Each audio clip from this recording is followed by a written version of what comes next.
October 3, 2004. Wayland Corporation Satellite PS-12. Silver Leaf, Nebraska. Wayland Industries. At a station owned by the Wayland Corporation, an unidentified heat source is detected coming from an island near Antarctica. At the same time, the main character of our story, Lex Woods, is honing her mountaineering skills on a glacier in Nepal. At the most inopportune moment, the phone rings. A representative from Wayland Industries calls her and tells her that the owner of the corporation is offering financial support to the foundation she is cooperating with, provided that she meets with him. A helicopter is ready to deliver Lex to the right meeting place. Teotihuacan, Mexico. A scientist named Sebastian de Rosa is excavating and hoping to make a discovery, but after a lot of work he finds a Pepsi Cola bottle cap. He hopes to dig up some kind of tomb or burial vault, but there are problems, including a lack of money for the necessary work. And it is at this moment that Professor Sebastian learns of a good offer from a representative of the Wayland Industries company. He will receive the necessary funds if he agrees to participate in an expedition organized by the above-mentioned company owned by billionaire Charles Wayland. Ross Ice Shelf, Antarctica. In the helicopter, Lex Woods meets Graham Miller, a chemist and engineer, wants to leave a photo for his children. The entire group is gathered on the icebreaker, and now everyone will find out the purpose of the expedition. Wayland himself explains to those present that a heat source was discovered on an island near the Arctic, and a pyramid was also discovered. Wayland explains that experts cannot agree on who built it and when. Some believe that the pyramid is Aztec, others that it is Cambodian, and everyone agrees that the surface of the walls is Egyptian. Suddenly, Professor Sebastian enters the conversation and says that all these experts are right, because the pyramid has all the features of the indicated cultures, Egyptian, Cambodian, and Aztec. He says that this is the first of all the pyramids built, and it was built by the first prehistoric civilization. And Dr. Miller says that he can determine the age of this structure. Wayland also says that the pyramid is located at a depth of 700 meters under the ice. One of the drillers says that a tunnel can be drilled in 7 days, because they are the best drillers on this planet. So, thanks to this expedition, people may be able to learn more about their origins, about the first civilization, and how that civilization influenced human civilization. Lex Woods, as an instructor guide, understands the danger of this expedition, because none of the group members are properly prepared, so she refuses to participate in the expedition. The icebreaker ship continues its journey, and at this time Dr. Miller, Lex Woods, and Sebastian de Rosa talk about how Antarctica does not belong to anyone, and it is the last adventure of mankind. They try to persuade her to stay, because now a helicopter will arrive and take her. Then Sebastian asks her a question. With you, there would be a better chance of survival than with the one who replaces you? This question made Lex change her mind. At the same time, a spaceship approaches the Earth heading exactly to the island where the pyramid is located. The ship approached the required distance. A hologram appears on which the pyramid is visible and a sight in the form of a straight line is set on it. Then a powerful radiation comes from the ship towards the pyramid. Woods, who decided to stay with the expedition, gives instructions to the group. Then everyone goes to the right place, but they find a whaling station. It is under it that the pyramid is located. This station becomes a base for the expedition members. Lex tells Sebastian about the station. It turns out that the station was abandoned in 1904, and all the people disappeared overnight. She says that it is unlikely that they will be able to find out the reason for this disappearance. Later, Sebastian screams and calls everyone. He discovered something. This is a tunnel to the pyramid. Yesterday, this tunnel was not there. This is evidenced by satellite images. People are perplexed. Who and how could drill this tunnel in such a short time? A thermal installation of incredible power was used, because it drilled not only a tunnel but also blew off the roof of one building. According to the chief driller, such an installation does not exist on Earth. So, people are ready to go down the tunnel to the pyramid, and unknown guests from space are preparing to descend to Earth. The team began their descent to the pyramid, during which Lex saves Mr. Wayland's life. At the same time, the alien spaceship ejected 3 capsules. They crashed into the ice at full speed. Who arrived in these capsules? When the people arrived at their destination, a prehistoric pyramid appeared before their eyes. Woods congratulates Wayland on such an extraordinary historical discovery. People climb the steps of the pyramid. Did they notice the huge statues of guards with spears, which seemed to respectfully greet those entering the pyramid?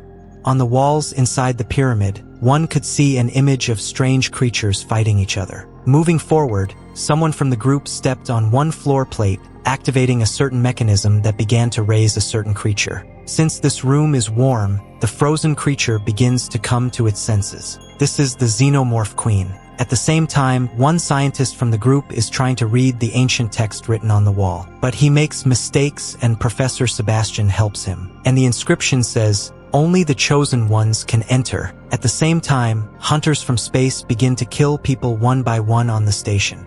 Apparently they don't need witnesses and they intend to take everyone's life, as it was in 1904. And the group finds a sacrificial hall downstairs. Here, as Sebastian explains, the chosen ones were sacrificed to the gods. The chosen ones came to this hall voluntarily. It was considered an honor. Again, one of the scientists reads the inscription. They gave their lives so that the hunt could begin. At the same time, while people are trying to understand what happened in the sacrificial chamber, the xenomorph queen does not waste time, so to start the show she lays eggs. Some of the group are left in the sacrificial chamber, and the rest go on to explore other rooms of the pyramid. And in one room they find a sarcophagus, but how to open it? Sebastian very quickly got his bearings and realized that on the lid of the sarcophagus there is an Aztec calendar and a built-in combination lock. There are 3 keys, one shows the days, another months, the third years. Sebastian sees that one key is set to 1904, which means that the sarcophagus was opened 100 years ago. Sebastian sets a new date. He asks what date it is now and gets the answer October 10th, 2004. With the help of this date, he opens the sarcophagus. Apparently, the superintelligent race did not think that people would be able to learn their language. They thought that people would not be able to guess to set the keys for the date when people get into the pyramid. The sarcophagus opened and there are 3 objects. The experts cannot determine what it is. They take 3 objects from the sarcophagus and thus set another mechanism in motion. Having realized what happened, 3 extraterrestrial hunters from space quickly run to the pyramid. Inside, the pyramid begins to rebuild, moving some of the movable components of the structure. Also, the sacrificial hall is closed with a massive block weighing several tons. Then eggs appear. People are confused. They are scared in anticipation of what should happen next. Suddenly, facehuggers jump out of the eggs and attack people. Someone shoots from a weapon, and someone screams. Other members of the squad try to contact them, but they cannot. They do not know what happened in the sacrificial hall. It is decided to go up to the exit of the pyramid. At the same time, it will be possible to go in and see what happened in the sacrificial hall. After some time, chest breakers crawl out of people in the sacrificial hall. Meanwhile, the main group goes through a corridor with warrior statues. And they notice that these statues have those things on their shoulders that were taken from the sarcophagus, and Sebastian assumes that these are their weapons. A group of people moves along the corridor and does not notice that among the statues there is one of the hunters. Using advanced technology, he looks at people through different wave spectra and sees that people have taken their weapons. And these weapons are very necessary in order to start the hunt. But hunters should hunt not people, but those creatures that will grow from the chest breakers. The first to suffer was the man walking behind. He got into a loop. The second, having discovered the enemy, began to shoot at him but was killed by a spear. People opened fire from automatic rifles, but the hunter, or rather the predator, managed to escape unharmed. Suddenly, the pyramid began to change its appearance. Some stone blocks began to move, dividing the group. Someone was left alone. Someone in a pair with another ended up in a separate room. Sebastian, using his knowledge of ancient civilizations, realized that the pyramid changes every 10 minutes, dividing people. Now each of them will meet the monster. They will either be killed or end up in a nest with facehuggers to participate in the xenomorph birth cycle. Meanwhile, the rest of the group is attacked by hunter predators. One mercenary is killed with a metal net. After that, Mr. Wayland and Woods receive 1 blow each, which leads to them falling to the floor. Then the predator grabs Sebastian by the throat and lifts him up. At the same time, the second predator took out his cold weapon and was ready to kill Lex, but one of the xenomorphs attacked him from behind, piercing him with a spike from his tail and finishing him off with his retractable mouth tongue. Seeing this, the first predator drops Sebastian and rushes at this xenomorph. In this fight, the xenomorph knocks down the predator, scratching abrasions on his helmet. Then the 2 monsters try to kill each other. The predator cuts off the xenomorph's tail and loses its retractable knives because of the acid. Taking the xenomorph by the tail, he beats it against the walls and columns and then throws it away from himself 10 meters. The xenomorph splashes acid, which corrodes the predator's armor. While the predator was removing his chest armor, the xenomorph disappeared. The predator looks around, looking for his opponent. The xenomorph attacks from above, jumping on the predator, who in turn manages to throw out a net. The net begins to squeeze the monster, causing it to bleed. And the blood of these creatures is essentially acid. The net is destroyed by the acid and the xenomorph again pounces on the predator and kills it. Wayland, Woods, and Sebastian try to escape, but the elderly and sick billionaire is exhausted and asks to leave him, especially since another predator appeared in the distance. Lex and Sebastian run away, and Wayland is left alone. He tries to attack the predator, but it lifted him up, looked at him with X-ray vision, and realized that he was already dying. Therefore, a self-respecting hunter did not want to kill the old man. But the old billionaire tried to set his opponent on fire. The result is clear: Wayland was killed. And he so wanted to be the discoverer of a prehistoric civilization of super creatures. So only 2 people are left alive: Lex and Sebastian. They are being pursued by a hunter-predator, and the pyramid is teeming with other monsters that are eager to kill people. Since the pyramid is constantly being rebuilt, Sebastian was almost crushed by one multi-ton block, and the predator also threw a boomerang with retractable blades at him. But Sebastian is lucky. He and Lex have another 10 minutes of respite because they are locked in one of the rooms of the pyramid.